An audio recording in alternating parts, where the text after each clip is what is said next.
പമ്പയിൽ പ്രണവരൂപനായി വന്നുദിച്ചൊരൻ ഗണപതിയെ ഗംഗാധരസുത ഗണപതിയെ ഗം ഗണേശ ഗജമുഖ ഗണപതിയെ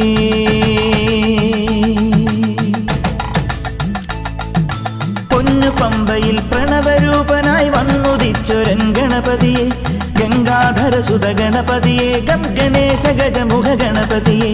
പമ്പാ ഗണപതി പാരിന് ഗുണനിധി മംഗളമൂർത്തേ സിദ്ധിവിനായക